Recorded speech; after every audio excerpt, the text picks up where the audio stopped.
के यादव जी, आज किसान नेता यहाँ धरना प्रदर्शन इटावा सिंचाई डिवीजन पर कर रहे हैं। बड़े आरोप लगाए हैं किसान नेताओं ने, बड़ा भ्रष्टाचार। आप समाजवादी पार्टी के वरिष्ठ नेता हैं सर, क्या कहोगे? सिंचाई विभाग के जो अधिकारी हैं बताते करोड़ों रुपए का फर्जी पेमेंट कर लिए, क्या कहोगे सर? नहीं, ये तो सर्वविदित है, सारे लोग जानते हैं।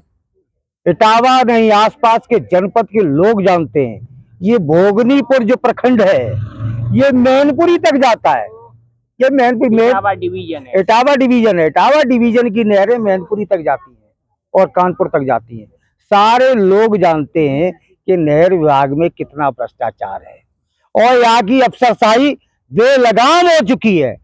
जीवन में पहली बार ये सरकार देखी है कि जिसमें इस हद तक लूट खसोट, बेईमानी और अत्याचार किसानों के ऊपर किए जा रहे हैं। सर कैसे देखते हो? कहीं न कहीं किसान बता रहे हैं कि सिंचाई विभाग का पानी जो है खेतों तक नहीं पहुंचा, लेकिन जो सिंचाई विभाग का बजट अधिकारियों की तिजोरियों तक पहुंच गया, क्या कहोगे सर? बिल्कुल सत्य कह रहे हैं जो यहाँ के किसान कह रहे हैं, हमारे अध्यक्ष जी कह रहे हैं, महाराज जी और सारे लोग बैठे, बिल्कुल सत्य बात है। ये आंखें बंद कर कर बंदर बांट कर किए हुए हैं। ठेकेदार, जेई, एई और एक्शन यानी कि चीफ भी जो होते हैं, बंदर बांट हो रहा है। क्योंकि ये सर्वविदित है, किसानों के नेता इस देश में दो हुए हैं। पहले हुए चौधरी चरण सिंह यादव जी, दूसरे हुए आदरणीय मुलायम सिंह यादव जी। मुलायम सिंह यादव पहले प्रदेश के एक ऐसे नेता थे जो किसान की वेदना को जानते थे। उनके भाई जब सिंचाई मिनिस्टर थे आदरणीय शिवपाल सिंह यादव जी, वो किसान की वेदना को जानते थे कि किसान किस तरीके से 24 घंटे अपनी खेत की रखवाली करता है, तब जाकर कहीं अन्न पैदा करता है। जब उनको मौका मिला और सरकार बनी, तो सरकार बनने के बाद पहले सिंचाई मंत्री आदरणीय शिवपाल सिंह यादव जी है। नेताजी की सरकार में, अखिलेश जी की सरकार में, जिन्होंने सिंचाई को मुक्त किया, चाहे वो सिंचाई नहरों से हो, चाहे वो सरकारी ट्यूबवेलों से हो, क्योंकि वो किसान की वेदना जानते थे। उन्होंने किसानी की है, उन्होंने गरीबी देखी है, उन्होंने लाचारी देखी है, उन्होंने भुखमरी देखी है कि जब किसान अपना अन्न पैदा कर कर और जब बाजार में ले जाता था, तो सबसे पहले अगर कोई डंडा पड़ता तो काय नाम का पड़ता था? चुंगी। चुंगी। ऐसे किसान नेता हुए आदरणीय मुलायम सिंह यादव जी। किसानों की वेदना को समझा और जब उन्हें प्रदेश में मुख्यमंत्री बनने का मौका मिला, तो सबसे पहले अगर स्वर्गीय नेताजी की कलम चली थी तो किसान की चुंगी खत्म की थी।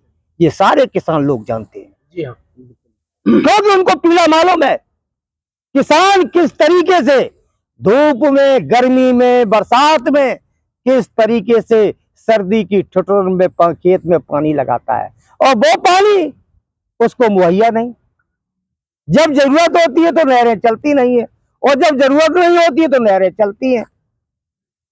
तो आज जब उनको, उनके लोगों को जब मौका मिला, तो किसान के हित में बहुत बहुत बड़े फैसले लिए, जिसमें आदरणीय शिवपाल सिंह यादव ने सिंचाई मंत्री रहते हुए नहरों का पानी मुफ्त दिया और ट्यूबवेल, जो सरकारी ट्यूबवेल है, उनको भी मुफ्त किया। और दूसरी बात, किसान जब राजस्व मंत्री थे आदरणीय शिवपाल सिंह यादव जी, ये किसान लोग जानते थे एक एक तहसील 40-40, 50-50 किलोमीटर दूर होती थी। ये हमें बताने की जरूरत नहीं। यहाँ चकननगर के लोग बैठे, लखनऊ के लोग बैठे, बर्तना के लोग बैठे, ताखा टाबा के लोग बैठे। कितनी तहसील बनाई? ये तहसील बनाने का काम किया।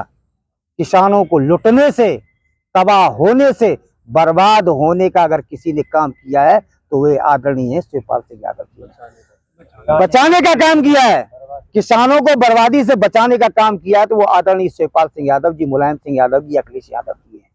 क्योंकि पहले अगर किसान को कहीं जरूरत पड़ जाती थी, खेत का बैनामा होता था, तो 50-50 किलोमीटर तहसील होती थी। खेत का बैनामा तो तहसील में ही तो होता है, बीच में लूटा जाता था, पीटा जाता था। उस वेदना को भी महसूस किया और महसूस करने के बाद जब ताकत में आए, जब सरकार में आए, तो ऐसी प्रदेश में 48 तहसीलों को बनाने का काम आदरणीय शिवपाल सिंह यादव जी ने किया था, राजस्व मंत्री के रहते हुए। और एक राजस्व संहिता बनाई, जो कानून बनाया कि अब किसान अधिकारियों के चक्कर नहीं लगाएगा, अब अधिकारी किसानों के चक्कर लगाएंगे। लेकिन उस राजस्व संहिता को ये बीजेपी सरकार बनने के बाद ये अधिकारी उंगली पर नचाए घूम रहे हैं, जबकि कानून दे चुके हैं। समाजवादी पार्टी की सरकार में ये कानून बन चुका है कि अब किसानों की समस्या किसान के दरवाजे पे हल होंगी। लेकिन आज देख रहे हैं, आज उल्टा है बीजेपी सरकार में कि आज किसान अपना घर परिवार बाल बच्चा छोड़कर या अधिकारी के ऑफिस के पीछे धरना देने पर मजबूर है। ऐसी भ्रष्ट निकम्मी सरकार और ऐसी अफसरशाही, मेरा इतना बड़ा राजनीतिक जीवन है, मैंने आज से पहले कभी इतने भ्रष्ट और बेलगाम अफसरशाही नहीं देखी कभी। तो क्या कहोगे मुख्यमंत्री जी से, जो भ्रष्टाचार इटावा डिवीजन सिंचाई विभाग में हुआ उसके लिए क्या कहोगे?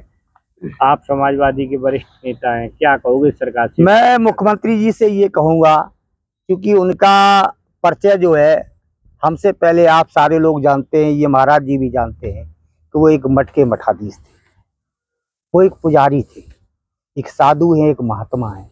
शायद उन्होंने खेती नहीं की, शायद उन्होंने किसानी नहीं की, शायद उन्होंने फावड़ा नहीं चलाया, शायद उन्होंने सानी चारो गोबर कंडा लकड़िया नहीं की है, इसलिए शायद उनको किसानों की वेदना नहीं मालूम है।